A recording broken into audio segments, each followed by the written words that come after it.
America से इस समय बहुत बड़ी खबर सामने आ रही है। डोनाल्ड ट्रंप भारत को एक डेड इकोनॉमी बता रहे थे और अमेरिका में जो लोग भारत पर 500% टैरिफ लगाए जाने की वकालत कर रहे थे, अब वही लोग इंडिया से सहायता मांग रहे हैं। इस खबर को सुनकर आपको अंदाजा लग जाएगा कि भारत का लेवल वैश्विक लेवल पर किस स्तर का है।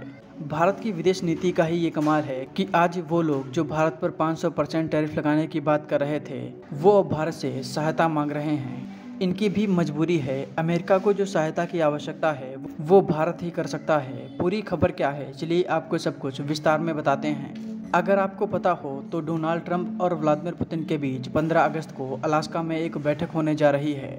इसमें रूस और यूक्रेन युद्ध को रोकने के लिए बातचीत होगी। इसके साथ ही भारत पर लगाए गए टैरिफ को लेकर भी डोनाल्ड ट्रंप और पुतिन बातचीत कर सकते हैं, क्योंकि रूस से तेल खरीदने की वजह से ही भारत पर 50% टैरिफ लगा है। ट्रंप और पुतिन की इस मुलाकात से पहले अमेरिका में ट्रंप के करीबी और अमेरिकी सीनेटर लिंडसे ग्राहम का एक बयान सामने आया है। उन्होंने भारत से मदद मांगते हुए कहा है कि भारत रूस और यूक्रेन युद्ध को रोकने में हमारी मदद करे। इसके लिए भारत अपने इन्फ्लुएंस का इस्तेमाल करे। हैरानी की बात यह है कि ये लिंडसे ग्राहम वही व्यक्ति है जिसने कहा था कि अमेरिका को भारत की इकोनॉमी को क्रश कर देना चाहिए, भारत पर 500% टैरिफ लगा देना चाहिए। ये व्यक्ति अमेरिका में रूस सैंक्शन बिल को भी लीड कर रहा है, जिसके जरिए भारत पर 500% टैरिफ लगाया जा सकता है।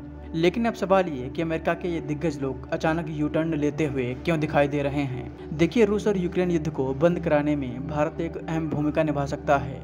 जब रूस और यूक्रेन युद्ध पर बातचीत होगी तब यूक्रेन और रूस दोनों को ही अपनी कुछ शर्तें छोड़नी होंगी। ऐसा नहीं है कि रूस की शर्तों पर ही युद्ध विराम हो जाएगा, उसे यूक्रेन की भी कुछ शर्तें माननी होंगी। ऐसे में यूक्रेन को तो अमेरिका और यूरोपीय देश समझा लेंगे, लेकिन रूस को कौन समझाएगा? इसका अमेरिका के पास जवाब भारत है। अमेरिका चाहता है कि भारत पुतिन के साथ इस मामले पर बातचीत करे, तभी इनके दिग्गज लोगों की तरफ से ऐसे बयान आ रहे हैं। भारत रूस का बहुत करीबी देश है। भारत और रूस के रिलेशन ऐतिहासिक हैं।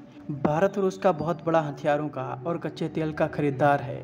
ऐसे में अगर भारत रूस पर दबाव डालेगा तो उसका एक बड़ा इम्पैक्ट देखने को मिलेगा। हालांकि अब देखना ये होगा कि डोनाल्ड ट्रंप और पुतिन की इस मीटिंग में क्या डेवलपमेंट होती हैं।